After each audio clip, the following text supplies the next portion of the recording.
And here they are, the Sennelier single pigment paints.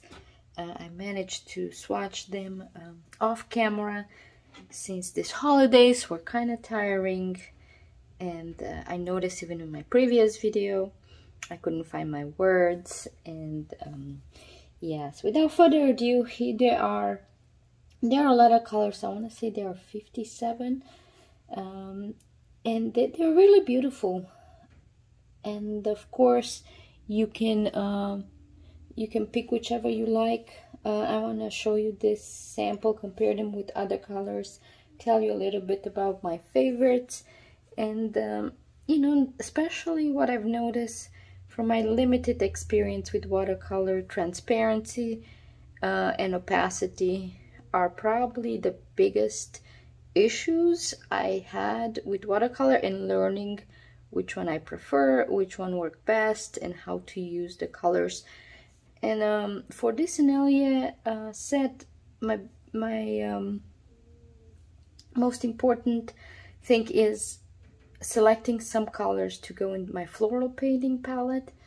And for that, I would like to have mostly transparent colors. I might use other brands just because certain colors I cannot find in this, or formulations or hues. So without further ado, I'm gonna compare some of these colors with the swatches I have. So the white and nickel yellow, I have never bought those from other brands. And the nickel yellow, very pale, opaque. The only thing I can think I'm gonna use it for is some of those primrose painting, or certain flowers have that particular color of yellow that's very hard to recreate using any other yellow or mixing it with white. So hopefully I'll make a video about that shortly. And then the lemon yellow, slightly opaque, and this Daniel Smith Hansa yellow light. I want to say this is also somewhat opaque. It's not my favorite yellow, but you can see a regular PY3. I also have to look into light fastness for that one. I have a painting, I think I mentioned it in a previous video, where I used that colors and I noticed slight fading, but it might just be me. Windsor lemon from Winsor & Newton. Of course, we have this cadmium lemon. We have this primary yellow, which this primary yellow seems a little warmer, but this cad yellow has similar hues. And again, I think the Winsor lemon, it's slightly more transparent. I have the Aurelian there, PY40. Yeah, it's a beautiful color. I can see why people would like that.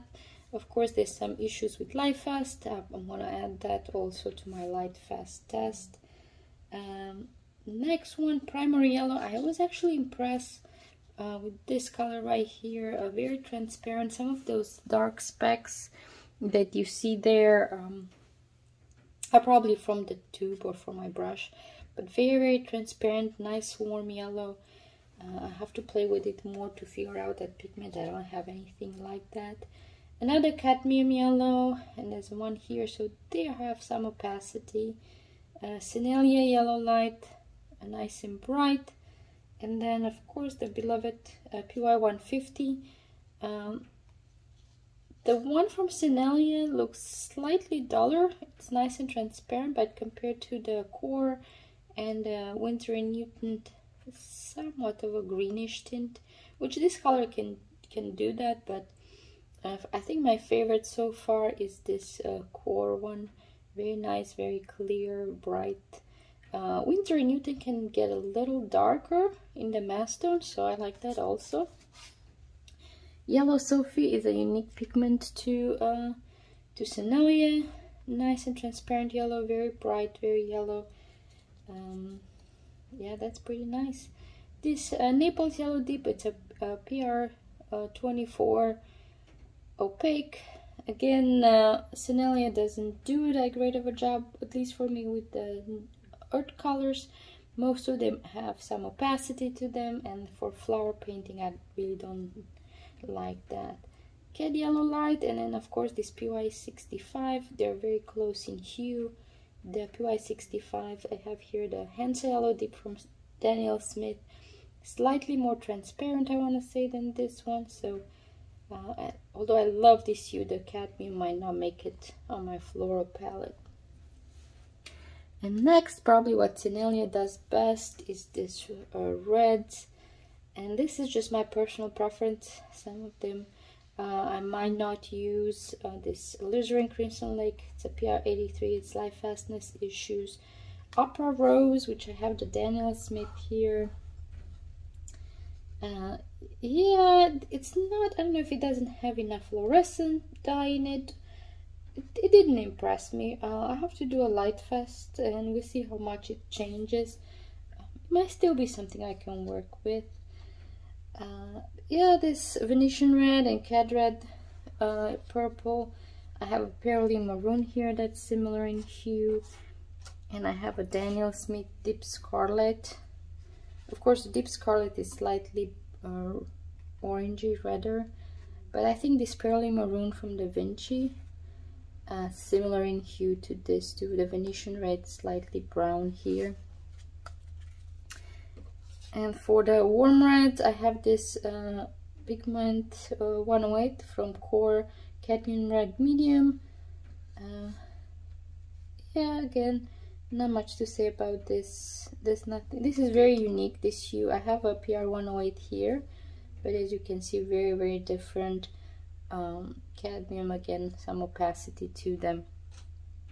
Another one I was curious to compare was this Queen Red PR209, and I have here the Queen Coral for Daniel Smith. And I would say spot on. This swatch here may be slightly diluted, but they have the same kind of property, almost like a nail polish shine to them. So I really like that. As for this bright warm reds, the Sennelier Orange, French Vermilion, and the Scarlet Lacquer, they're all transparent, all very beautiful. Would I put all of them in my flower palette? I just have to do more testing. I know these two are very familiar in hue. This may be slightly orange, but if I look at these two together, then they look familiar. So between these three of them, I will see if one or two can make it on my palette. Permanent Scarlet here from Core. Very similar, kind of same with all this, maybe slightly warm, cooler red than the Sennelier Orange. Rose Madder, I think I usually compare that Rose Doré Madder with Parlo Scarlet.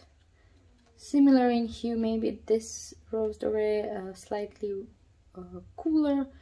Same opacity. I know I have another swatch for this one somewhere. The bright red pigment on our very, very beautiful red.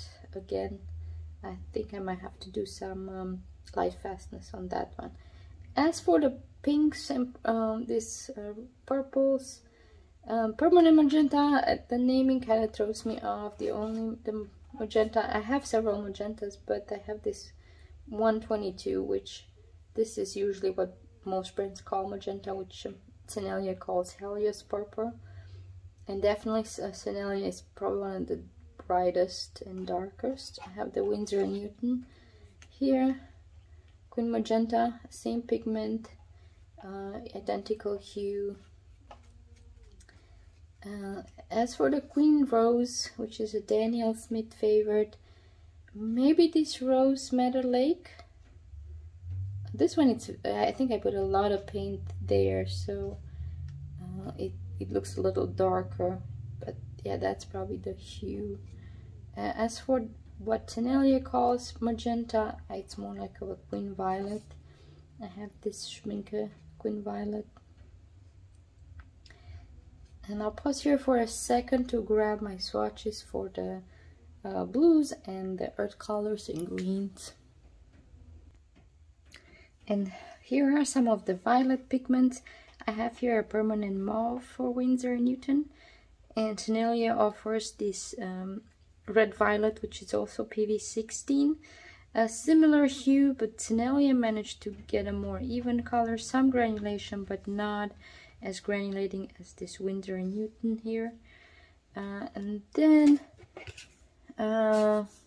blue violet, to me it's it says PV15, but it looks like it has some white mixed in it, or I don't know if the pigment, it's slightly opaque. I might not have much use for that for my flower painting, but this dioxazine purple, classics, a typical. I have here the Core and the Da Vinci, similar hues, nothing unusual there. The Prussian blue, I think it's very intense, very nice.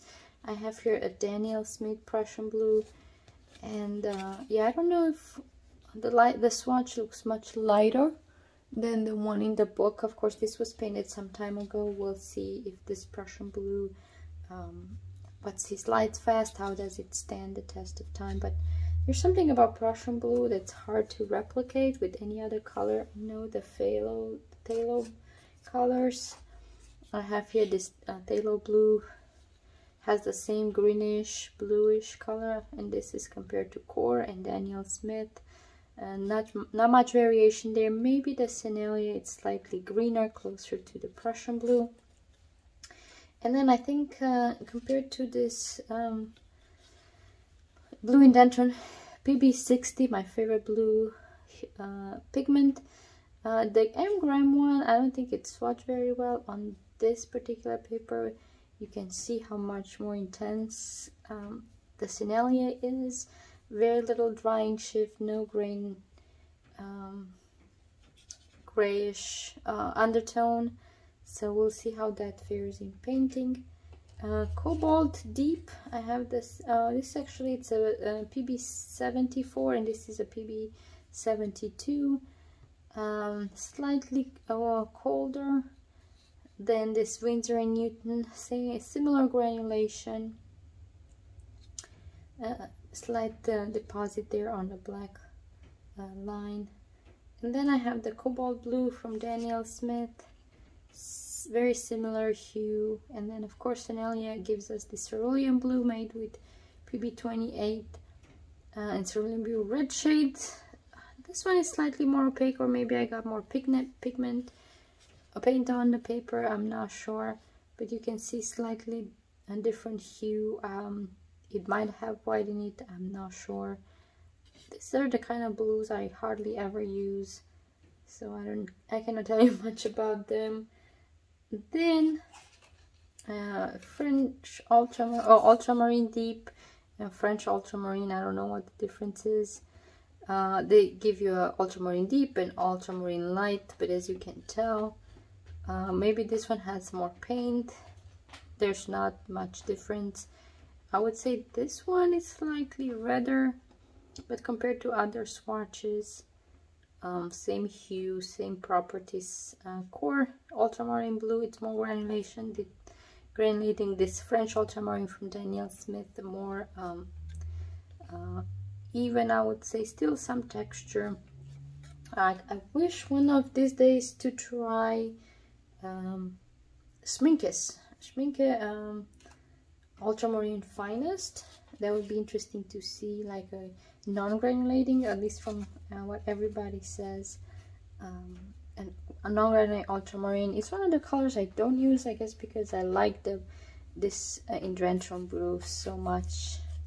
Next I have this turquoise green, and this is kind of streaky from the tube. It was the only tube I had some issues.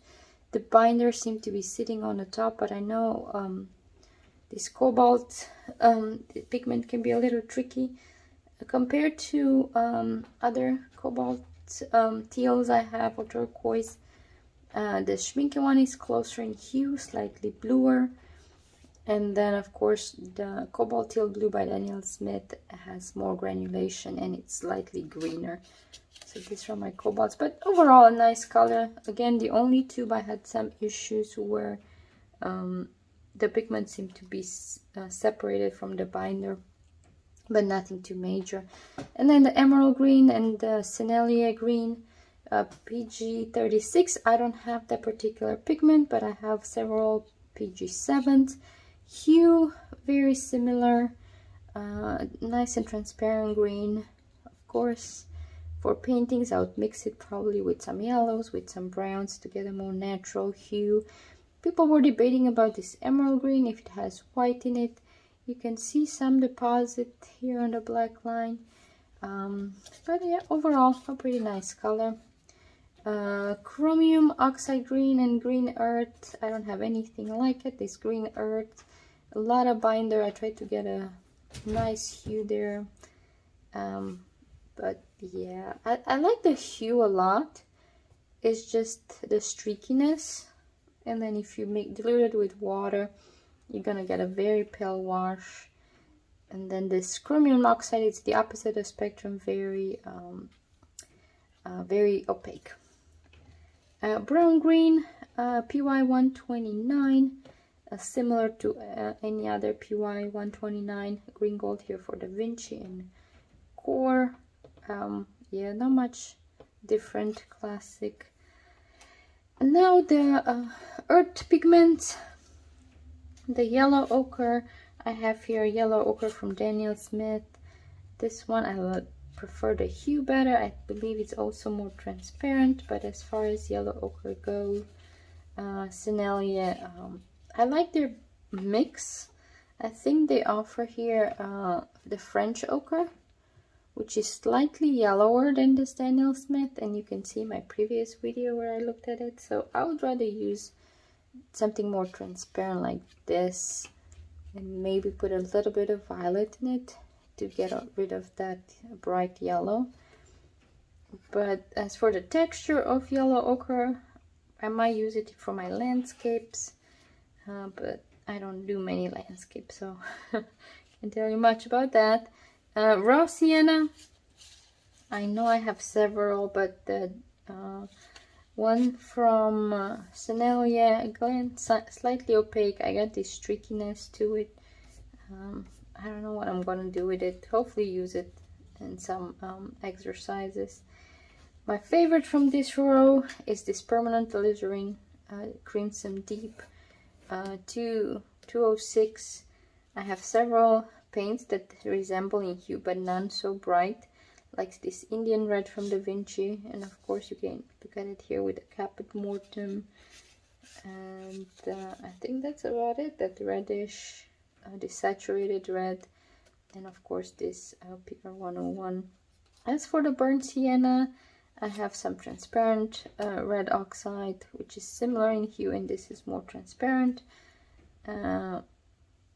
Another burnt sienna from Core, which is more on the brown side, and I don't care much for that. Probably my favorite, if I'll ever use burnt sienna, is this Da Vinci one. It has some interesting patterns there, desaturated, a little bit not so brown, but not too red, so it's kind of like in the middle. Raw umber, a little too yellow for me. I'd rather go with my favorite raw umber, this one from Da Vinci, or my new one here from Core, more like a earthy brown, almost grayish brown. These are all the pigments from Sennelier, the single pigments. As you can see, lots of variety, many properties. If you have any questions, write them in the comment. I can go more in depth on the colors you're interested in. Next video is gonna be about me selecting some of these paints to go in my floral painters paint box. Of course, I'm gonna add some of this that have 2 or 3 pigments in it. Some of them, especially the one that have pigments that have the same hue, like yellow or red, I don't have any issue mixing them because I know exactly how my mixes are going to come up. I'm trying to avoid mud. And then of course I love this ones right here, this saturated colors. They almost look like a painting in itself, like a palette. And some of the ones that have the black pigment in it, they tend to make the mixes muddy and kind of dull. but these are very pretty, I guess, using them on their own without mixing them a little bit here and there. They're gonna add something to my painting. Thank you again for watching, and I'll see you shortly.